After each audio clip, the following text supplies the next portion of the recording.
Alright, number 2, second video on the Efilist channel. Yes, Efilist. Anyway, to the point. So yeah, I wanted to have a little conversation about the meaning of life.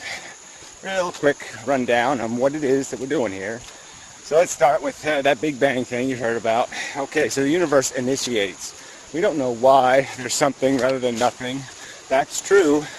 But what we do know is every bit of the universe that we've taken a look at, every bit that we've picked at, there's nothing mysterious. There's nothing more intelligent. It's always just crude mechanics, crude physics taking place. The stars are, through high energy photons smashing and crushing and pressurizing, are basically creating all these little heavy elements like the gold and the silvers and all the nice magical ones, the sparkly stuff. Even on the planet Earth, diamonds are being created with heat and high pressure. So it's a mixing bowl, a chemistry set gone wild. Now kind of made of, the universe is basically just like that in a sense. It's a chemistry set where the chemicals are allowed to leak into each other. That's what sort of happened with the Big Bang, with the initiation of the universe. Then you had a bunch of stuff crashing into itself, and this thing called gravity and these nuclear forces start tying matter into little bigger and bigger pieces. In the end, it's all going to fly apart because it all gets reduced to photons and suns, and they shoot a bunch of energy into the dead reaches of space, which at some point they might all get collapsed into a giant, humongous universe equaling black hole that'll even suck those photons back. But anyway, who knows if it cycles on, who cares? The point is, there's no evidence, no signature of any kind of God, of any kind of intelligence that's saying, oh, I wish to create universes so human beings can cheat on their wives and molest children and eat the other sentient creatures and die of hideous and awful diseases and be born deformed and horrifically, they go through years and years of horrible miseries and sufferings and disabilities, get crushed by things and smashed and bleed out in all kinds and manner of way.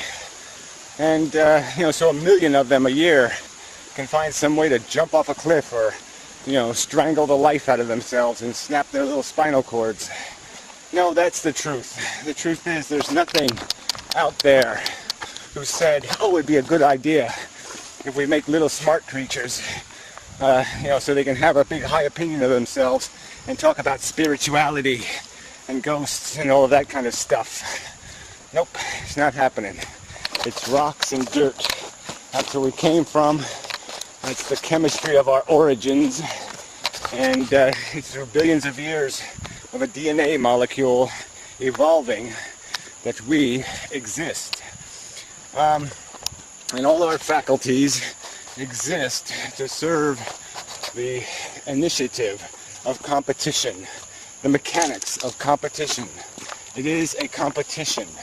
A competition to do what? To survive. The punishments are brutal, and the victories are shallow. And that's the game we're in. Yes, I defeated the other, it's like the human race. Defeated Cro-Magnon man and Neanderthal and whatever else existed. We smited it, defeated it, so we could do our victory dance and say, look at us, we're here, and you're not. Yeah, sorry, no reason for a parade. No reason for giving us no blue stars or pink stars or congratulative handshakes or any such thing. It is not the definition of success or victory by reasonable standard. The fact that we could just club something out of existence and then glorify our own existence. And that's all we've really done. All of human history, we have struggled to find the truth. We have given magic powers to crystals and rocks in the ground. We have phantasmagorical, the trees and the dark and the woods and the animals. There are cultures that believe the animals are the gods, or believe that we transition through them and gain our preposterous egos somehow through those transitions. No, sorry, it doesn't work that way. Yes, you are an individual specimen of humanity, and everything that you are is a lineage. You are what your ancestors made you through surviving a brutal, mindless competition where victory was not necessarily earned by any rational or reasonable or sensible standard. It was just about who learned how to pick up the rock first and mash the other asshole, oops, I didn't mean to swear, over the head with it. So, that was the game. Brutal, nasty, stupid competition. To do what? To climb Mount Survival. Now let's figure out what Mount Survival's worth. What will you get when you get to the top of Mount Survival? Yeah, you get to live, if you're ignorant and stupid, yeah, you live in something called bliss, because you don't know any better. So anything shiny or sparkly, anything the least bit lickable might satisfy one of your hungers. Yes, you will, have relation with it, with some part of your sensual being that needs completion or satisfaction, whether it be your stomach or some other organ. Yes, you will satisfy yourself. And why? Because you're deprivated, because you're a need machine, because you come born into this world whining and complaining and saying, I want, I want, I want, I want, I want. And it doesn't stop until your heart stops beating and your brain starts dying. You're a want machine. You're a need machine. You create the illusion that this must continue. The illusion that there's something to gain. If I get another 100 feet down this path, that there's meaning and purpose in it. Because we need to feed our ego.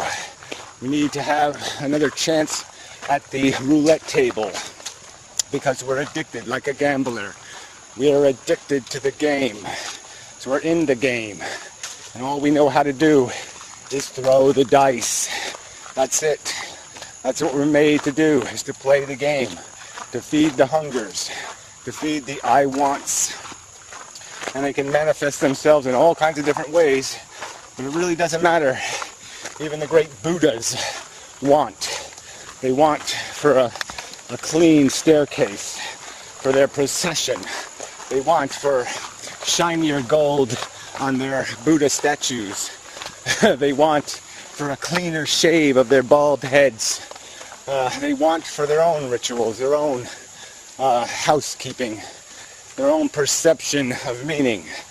I want to be revered for the fact that I have forsaken all that is of any value in life. I mean, it's almost a funny joke that even eliminating want is a want. That we can't escape the concept. It is entirely the focus of the beast. That's what living things do. They chase. Okay, they consume so they can reproduce. And they do it on this island, Earth, which is really just Cannibal Island. Because all the little molecules, even though they're all related, are all eating each other, killing each other, beating up each other, exploiting each other, using and abusing each other. That's what you do when you're stuck on an island. And all for want. To satisfy want. Addiction. A want that has no justification. A want that has been contrived by molecular circumstance. Merely because of the same reasons this rock is this color is the same reason you want. It's because that's what the chemistry demands in the circumstance. That's where it led. That's how it combined. That's just the fact of our evolution. We gained the tool of being able to be hurt. And once the molecule had that weapon to use against us, essentially, we could be manipulated and steered by this powerful motivator of pain and pleasures, of the illusion of pleasure. Because most of your pleasures are just eliminating your burdens. If I relieve you of your financial concerns, your marital difficulties, your worry about someone else's health or welfare, if I take away all those burdens, you're going to feel good. And if I take away all your physical tensions, all your weighty burdens, all the nags and pains of time, and I give you relief, it's going to be felt as pleasure. And that's how your brain manipulates you, to get you to keep wiggling through the humus, keep squirming through this, maze, this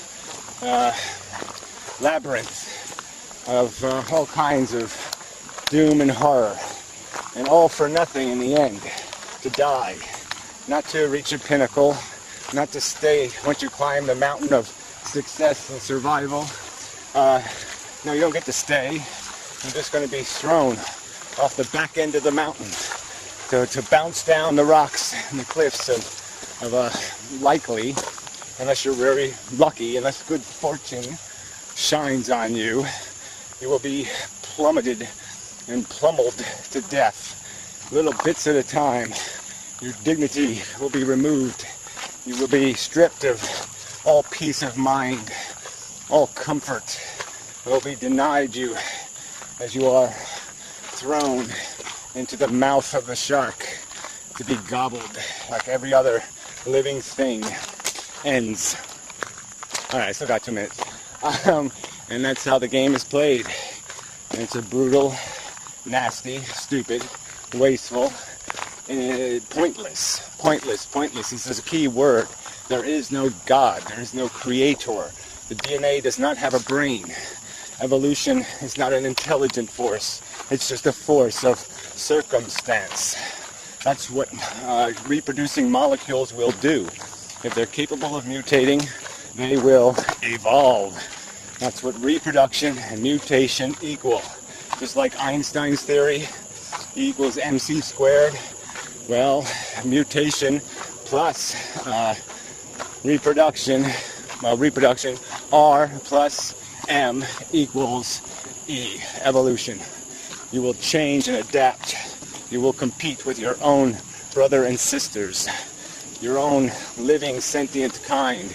You will compete with them. You will force them.